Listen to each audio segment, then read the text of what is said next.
Right, এটার উত্তর হবে ৬০,০০০। খেয়াল করেন উপরে দেওয়া আছে বিক্রয় মূল্যের উপর 20% মুনাফা করা হবে। বিক্রয় মূল্যের উপর 20% হলে ক্রয়ের উপর কত? 25, তাই না? 25। তাহলে আমাদের বিক্রিত পণ্যের ব্যয় কত? 2,40,০০০। এর 25% ব্যয় করতে হবে। 2,40,০০০ এর অর্ধেক কত? 1,20,০০০। 1,20,০০০ এর অর্ধেক কত? এটাই হচ্ছে 25%। সবাই বুঝতে পারছি না বাইরে? ওকে, এই 60 হচ্ছে আমাদের মুনাফা। বিক্রিত পণ্যের ব্যয় 2,40,০০০ যোগ করে দেন, লাস্টের 4 নম্বরের উত্তর আসবে 3 লক্ষ টাকা। বিক্রিত পণ্যের ব্যয় 2,40,০০০, মুনাফা 60, যোগ করলে 3 লক্ষ টাকা হচ্ছে আমাদের বিক্রয়। বুঝতে পারছি সবাই? যদি বুঝে থাকেন আমাদের আজকে লেকচারের মেজর পার্ট শেষ। আমাদের লেকচার সর্বোচ্চ 15 থেকে 20 মিনিটের মধ্যে শেষ হয়ে যাবে। এখন একটা কনফিউজিং জিনিস করব। ডাস্টারটা কোথায়?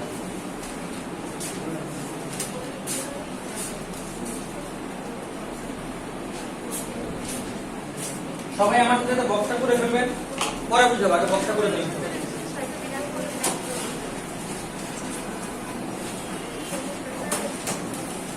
আচ্ছা, আগে দেখেন বক্সটা কয়টা ভরাবে দেখে নেন।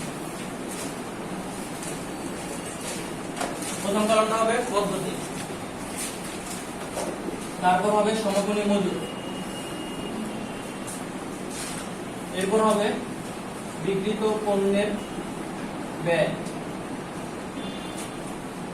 এরপর হবে মুনাফা,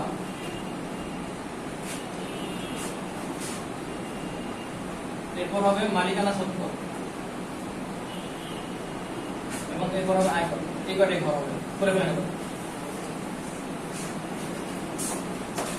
লম্বা বেশি দেওয়া লাগবে না, লম্বা জাস্ট দুইটা কলাম, দুইটা রো হলেই হবে।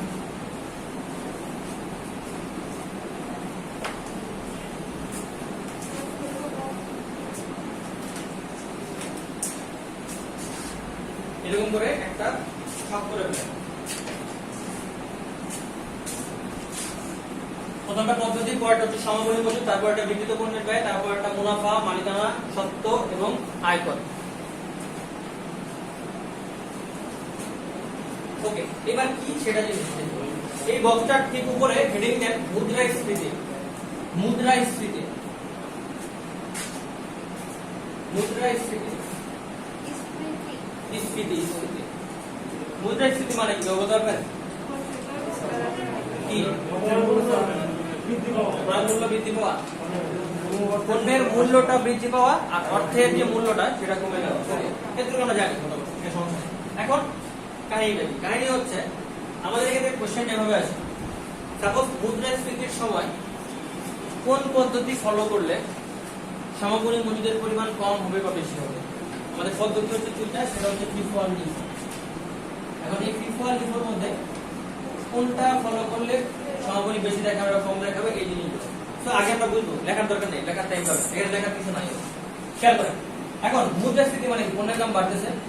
আমি 3টা ডেট নিলাম, 1, 10 আর 30। ধরেন এখানে যে প্রোডাক্টের দাম সেটা হচ্ছে যে 5 টাকা, এখানে একটা দাম 10 টাকা, এখানে একটা দাম 15 টাকা। ঠিক আছে? কিন্তু প্রোডাক্টের দাম বাড়তেছে ডিভাইডেড, তো 5, 10, 15। এখন যদি কোশ্চেন করা হয় FIFO পদ্ধতিতে, FIFO পদ্ধতিতে সমকোণী মজুদ কোনটা হবে? আগের প্রোডাক্টটা না লাস্টের প্রোডাক্টটা? ভালোভাবে চিন্তা করেন, আমার কোশ্চেন শুনেন। FIFO পদ্ধতিতে সমকোণী মজুদ হবে কোনটা? লাস্টেরটা না লাস্টেরটা? লাস্টেরটা হবে। FIFO মানে ফার্স্ট ইন ফার্স্ট আউট, মানে আগেরটা আগে চলে যাবে, থাকতেছে কি লাস্টেরটা। সমকোণী মজুদ মানে কি? লাস্টেরটা। তাহলে চিন্তা করেন FIFOর ক্ষেত্রে সমকোণী মজুদ কোনটা? এটা এর মূল্য কত? 15। এবার আছে LIFO। LIFOর ক্ষেত্রে সমকোণী মজুদ হবে কোনটা? ফার্স্টেরটা, কারণ লাস্টেরটা আগে চলে যাচ্ছে, থাকবে কি ফার্স্টেরটা। সমকোণী মজুদের মূল্য কত? 5 টাকা। তাহলে এবার দেখেন তো কোন পদ্ধতিতে সমকোণী মজুদের মূল্য বেশি আর কোনটাতে কম? FIFOর পাশে লেখেন বেশি, LIFOর পাশে লেখেন কম।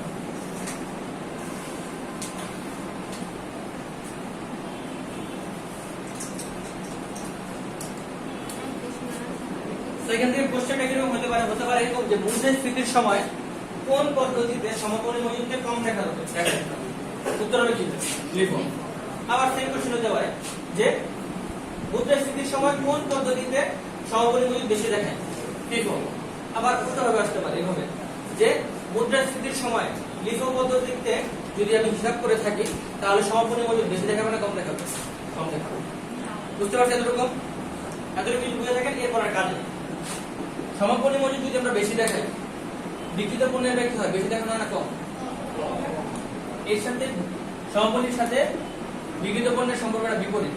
কারণ কি আমরা বিক্রিত পণ্য বের করার সময় কি করি? সমাপনীটা মাইনাস করি। এটা আমরা একটু পরে বুঝে যাবো, সমস্যা নেই। তাহলে সমাপনী যদি মজুদ বেশি হয় বিক্রিত পণ্যের ব্যয় হবে কম, আর কম হলে লিখে বলেন লিখে হয়। আচ্ছা, বিক্রিত পণ্যের ব্যয়টা কি খরচ না? খরচ যদি কম হয় মুনাফা কি হবে? বেশি। খরচ বেশি হলে মুনাফা কম। মুনাফা যদি বেশি হয় মালিকানা সত্ত্বে কি হবে? বেশি হবে না কম হবে? অবশ্যই বেশি হবে। এবার আছে আয়কর। কারণ আয়কর কি হবে? প্রথম ডেফিনিশনে বুঝি বলেছি এই যে এটাতে বিপদে আয়কর কি হবে? বেশি না কম? শিওর? কেন? নরমালি আয়টা দেওয়া হয় মুনাফার উপর। মুনাফা যত বাড়বে আয়কর তত বাড়বে। এজন্য এই সবটা বুঝছি সবাই? কারো কোনো কনফিউশন আছে এখানে? এখন যদি আমি আপনাদের কোশ্চেন করি, এখান থেকে তো কোশ্চেন কি আসবে বুঝতেছি না। আমরা বলবো যে মুদ্রাস্ফীতির সময় লিফো পদ্ধতিতে মালিকানা শতকরা কেমন হবে? কম। ঠিক আছে? এবার মনে রাখবেন। এখন কোশ্চেন হচ্ছে এই মুদ্রাস্ফীতির সময় কোন পদ্ধতিটি গ্রহণযোগ্য? এই দুইটা পদ্ধতির মধ্যে কোন পদ্ধতিটি গ্রহণযোগ্য বা কোন পদ্ধতি গ্রহণ করতে হবে? লিফো না লিফো? লিফো বলছেন কেউ? লিফো কেন? যে বলছেন বলেন, সমস্যা নেই, ভয়ের কিছু নেই। লিফো কেন আর ফিফো কেন? আচ্ছা, ফিফো যারা বলেন তারা বলেন। লাভ বেশি সেই জন্য, তাই না? আচ্ছা, আর যে লিফো বলছিলেন তার কারণ কি ছিল?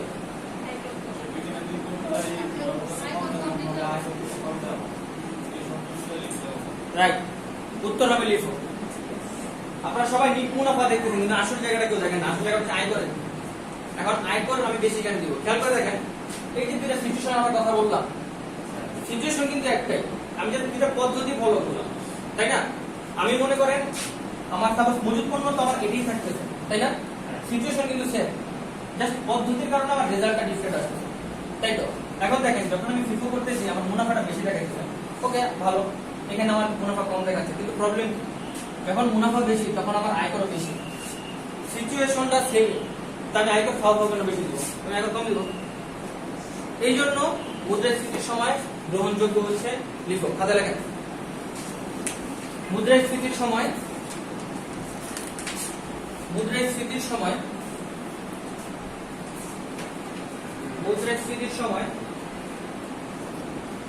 লিফো পদ্ধতি অবলম্বন করতে হবে।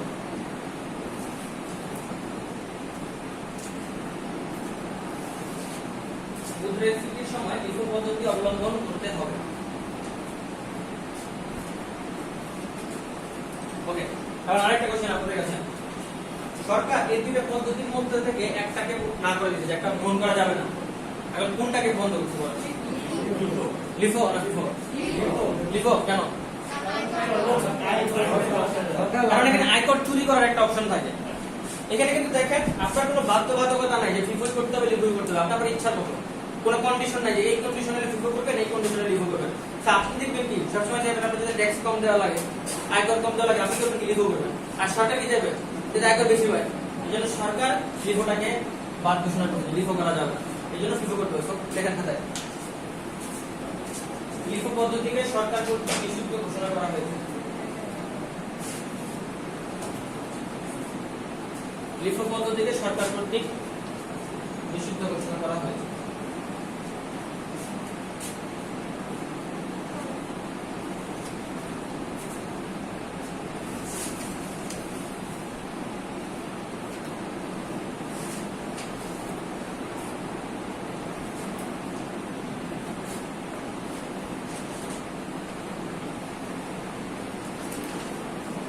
লেখা শেষ? ওকে, সবাই একটু চেষ্টা করেন। 4 নম্বর পেজে যান। আজকে লেকচার এমনি ছোট, তেমন কিছু নাই, তো লেকচার সেটে কোনো কিছু বাদ দিবেন না আজকে। ম্যাথের জন্য সবচেয়ে গুরুত্বপূর্ণ লেকচার সেট, বাট দুইটা পয়েন্ট স্টার মার্ক করে রাখবেন, যদিও লেখা শেষ। আপনারা দেখেন 4 নম্বর পেজে যে গাণিতিক সমস্যা, তার উপরে একটা বক্স আছে না, যে সমাকলন মূল্য বিকৃত কোণের ব্যয় নির্ণয়, তার ঠিক উপরে দেখেন দুইটা পয়েন্ট আছে, যে মূল্য বৃদ্ধির সময় লিখো, মূল্য হ্রাসের সময় লিখো, এরকম করে এই দুইটা পয়েন্ট স্টার মার্ক দিয়ে রাখেন, ঠিক আছে? ওকে, এখন একটু এখানে আরেকটু আসি। যেমন আমরা দেখেন এই সবটা যে করলাম, সবটা ছিল কি, যখন মূল্য বৃদ্ধি হবে মুদ্রাস্ফীতি হবে, তাই না? এখন যদি সিচুয়েশন এমন হয় যে মূল্য হ্রাস পায়, মূল্য যদি হ্রাস পায়, তখন কি হবে? তখন এই সিচুয়েশনের টোটালটা উল্টো, তখন হবে বিফোর ক্ষেত্রে কম, বিফোর ক্ষেত্রে বেশি, এই টাইপে করে যাবে। বুঝতে পারছি? আমরা একটা কোশ্চেন সলভ করব, ঢাকা বিশ্ববিদ্যালয়ের 3 নম্বর, 3 নম্বর না, সরি 1 নম্বর, ঢাকা বিশ্ববিদ্যালয়ের 1 নম্বর কোশ্চেনটা আছে।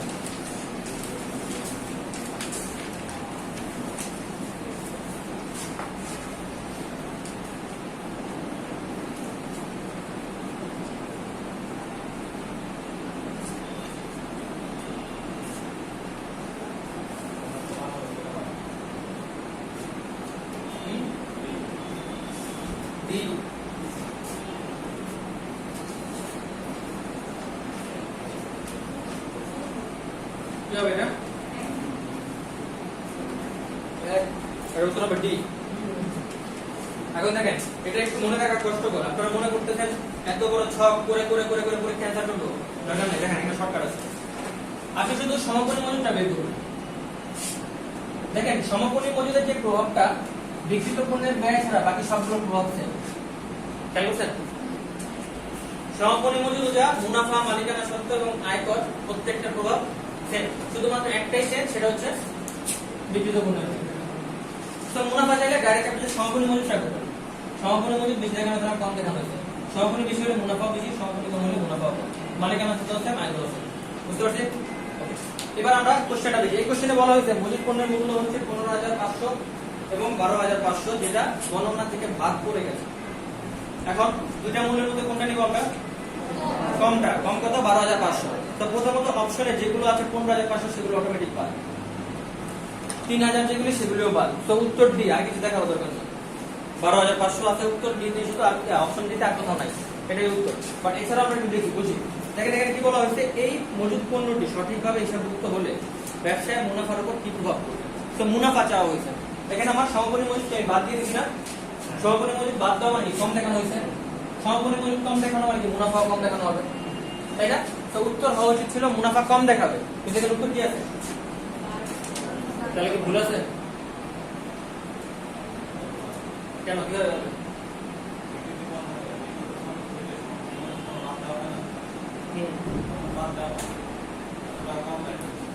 দরকার নেই, আমার হচ্ছে সমাপনী মজুদ কম দেখানো হচ্ছে না, তাহলে তো মুনাফা তো কমই দেখাবে। আমরা যখন কি দেখলাম, কম দেখাবে না। বাট এখানে কোশ্চেনটা ভালো মতো পড়ে। কোশ্চেনের সেকেন্ড লাইনটা কি বলতে দেখেন, এই মজুদ পণ্যটা সঠিকভাবে হিসাবভুক্ত হলে, বলে না যে বাদ দিলে, বলে যে সঠিকভাবে হিসাব করতে, সঠিকভাবে হিসাব করলে কি হতো? বেশি দেখেন না, তখন মুনাফাটাও বেশি। বুঝতে পারছি? কোশ্চেনটা ভালো মতো পড়তে হবে। এখানে হয়তো অপশন আর কিছু নাই, আপনার ভুল করার চান্স কম, বাট অপশনে যদি দিয়ে তো মুনাফা কমবে বা বাড়বে দুইটাই, তখন কিন্তু ঝামেলা হয়ে যাবে। সেই জিনিসগুলো খেয়াল করবেন। ওকে, নেক্সট অফ করতে পারেন। আরো যে কোশ্চেন আছে আশা করি পারবেন। সবাই খাতায় একটা লাইন লেখেন।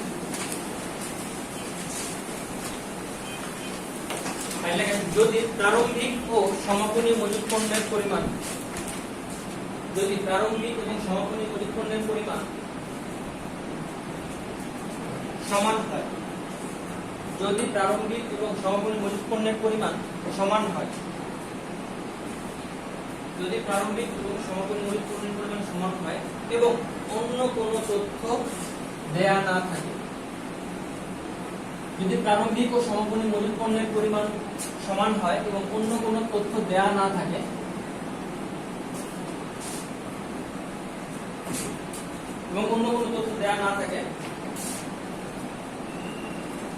তখন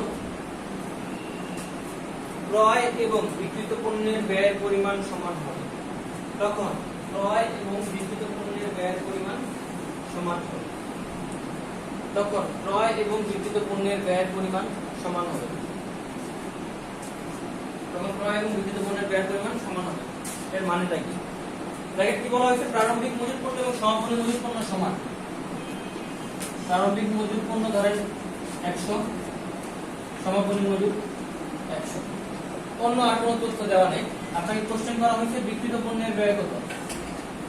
এখন এখানে কি বলা হচ্ছে, যদি অন্য কোনো তথ্য না থাকে, প্রারম্ভিক মজুত আর সমাপনী মজুত সমান হয়, ক্রয় যা বিক্রিত পণ্যের ব্যয় তাই থাকবে। তো ধরেন ক্রয় দেওয়া আছে 50 টাকা, তাহলে বিক্রিত পণ্যের ব্যয় কত? ওই 50 টাকা। এখন অঙ্ক করার দরকার নাই, এটা অঙ্ক করে দেখি, সমস্যা নেই। প্রারম্ভিক আর ক্রয় যোগ করলে আমরা কি পাবো? বিক্রয়যোগ্য পণ্যের ব্যয় কত? 150। এখান থেকে সমাপনী মাইনাস করেন, বিক্রিত পণ্যের ব্যয় কত? তাই না? এই জিনিসটাই আমরা এইভাবে বলছি। কিন্তু কথা হচ্ছে এই লাইনটা কেন লেখালাম? লাইনটা লেখালাম এই জন্য, অঙ্ক আসতে আমরা পারবো, প্রবলেম নেই। সমস্যা হচ্ছে এই লাইনটা আসলে করি লাইন এই কোশ্চেন আর একটু বড় সর করো, সমস্যা নেই। আমরা একবারে শেষ পর্যায়ে চলে আসছি লেকচারে, আর কিছু নেই, একটা টপিক আছে, এটা হলেই শেষ আছে। তবে খাতায়, আচ্ছা খাতায় পড়ার আগে আপনাদের কি বিপাশার কথা মনে আছে? বিপাশার কথা, বিপাশা নিয়ে আলোচনা করছিলাম, বিপাশার তুলনা হয় না, মনে নাই সবাই? সব খেয়ে ফেলছেন, লেকচার টুতে পড়ছিলাম। যাই হোক, বলিউডের মুভি দেখেন সবাই? সবাই দেখি, অনেকে দেখি না। আচ্ছা যাই হোক, শাহরুখ খানকে সবাই চিনি, প্রিয়াঙ্কাকেও চিনি। ওকে, চিনলে এবার খাতাকে লাইন লাগে।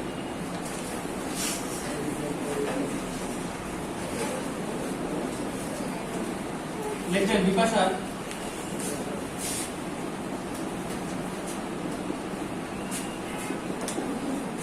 আমি যে বানান লিখতে বানানেরই লিখি, বানান চেঞ্জ করা দরকার নেই।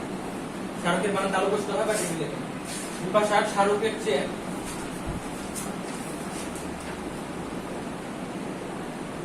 প্রিয়াঙ্কার সাথে সম্পর্ক ভালো।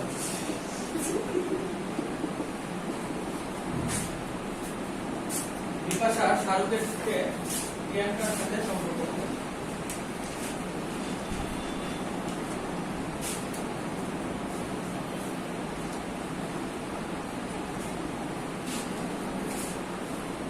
লেখা আছে বিপাশা বি থেকে নিয়ে লেখেন বিক্রিত পণ্যের ব্যয়। বিপাশা বি থেকে বিক্রিত পণ্যের ব্যয়। শাহরুখের স থেকে নিয়ে লেখেন সমাপনী মজুত। শাহরুখের স থেকে নিয়ে লেখেন সমাপনী মজুত। প্রিয়াঙ্কার প থেকে নিয়ে লেখেন প্রারম্ভিক মজুত।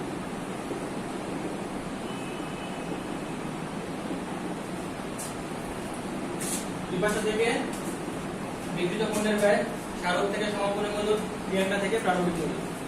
দেখা শেষ? ওকে, এবার একটু সবাই বোর্ডের দিকে তাকান। দেখেন তো এখানে কার কার সম্পর্ক ভালো? বিপাশা আর প্রিয়াঙ্কা, মানে দুই মহিলার সম্পর্ক ভালো, তাই না? হ্যাঁ। এবার এর ভালো মানে হচ্ছে বান্ধবীদের যেরকম কাজ হয়, একজন যেদিকে যায় অন্যজন ওইদিকেই যায়, তাই না?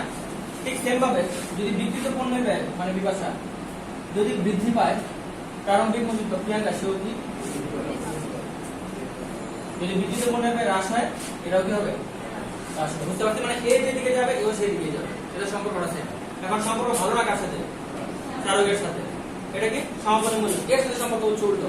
এরা যদি বৃদ্ধি পায়, শাহরুখ তখন হ্রাস পায়, এরা যদি হ্রাস পায়, শাহরুখ তখন বৃদ্ধি পায়। বুঝতে পারছেন? বুঝতে পারছেন সবাই? ওকে, এটা ঠিক না? গাণিতিক সমস্যা 11, পেজ নম্বর 6, পেজ নম্বর 6, গাণিতিক সমস্যা 11। সবাই দেখেন তো, পরে দেখেন তো এর উত্তর কি হয়।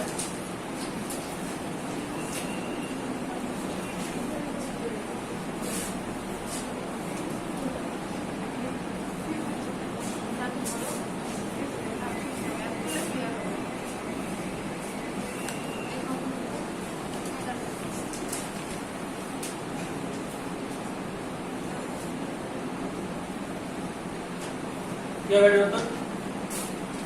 এতক্ষণ পড়া লাগছে কি হবে?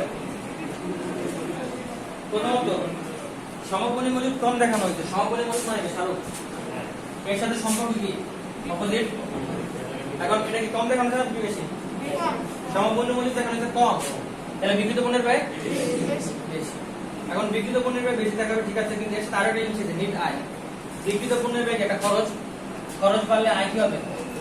তাহলে বিক্রিত পণ্যের ব্যয় বেশি দেখাবে আর নিট মুনাফা বা নিট আয় কম দেখাবে। বুঝতে পারছেন সবাই? 12 নম্বর করে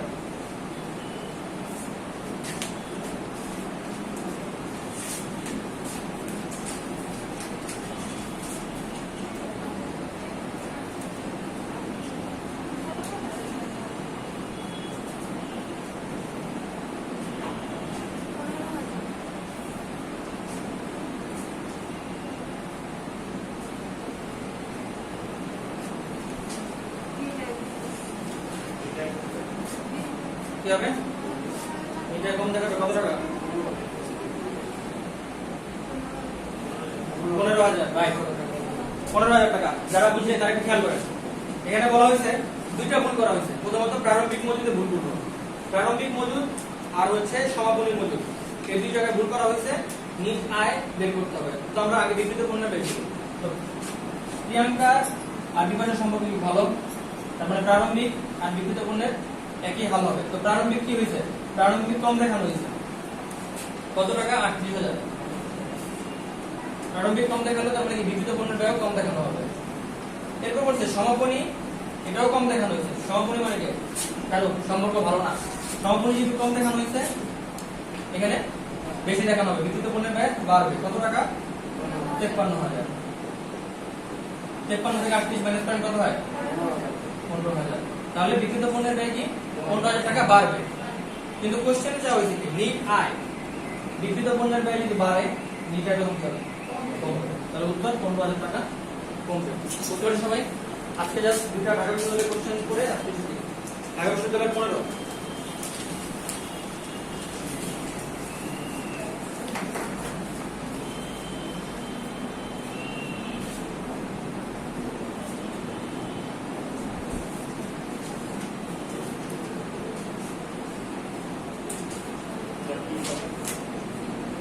কি হবে? কি হবে? 15তে বলা হয়েছে মজুদ পণ্য কম দেখানো হয়েছে, তো বিক্রিত পণ্যের ব্যয় কি হবে? মজুদ পণ্য সমাপনী মজুদ, সমাপনীর সাথে সম্পর্ক বিপরীত। কম দেখানো হলে তাহলে বিক্রিত পণ্যের ব্যয় বেশি দেখাবে, আর বিক্রিত পণ্যের ব্যয় বেশি দেখালে মুনাফা কম দেখাবে। ওকে, লাস্ট কোশ্চেন আজকের এখান থেকে, সেটা হচ্ছে 15। 15 দেখো কথা থাকে 21।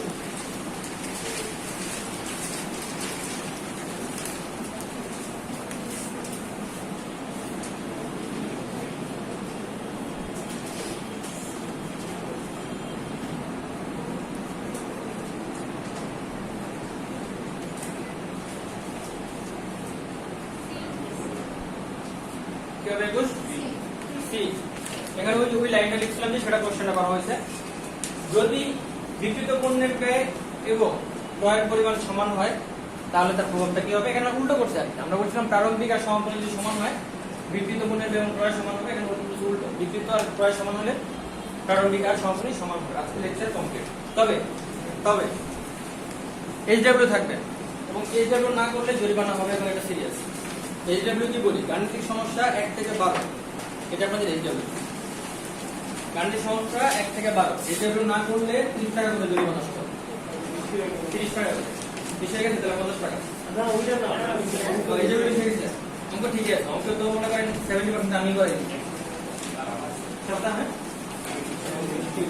আচ্ছা 20 টাকা দিলাম, 30 টাকা হইছে। আচ্ছা, তো এই জরিমানা এবং সিরিয়াসলি জরিমানা নেওয়া হবে, এটা এইচডব্লিউ করে আসবে। আপুদের ছুটি, আপুরা বেরোবে। হ্যাঁ, টাকাটা কি করবো? আমার অনেক দিনের শখ একটা বাইক কিনবো, টাকা মিলে দিতে পারবো।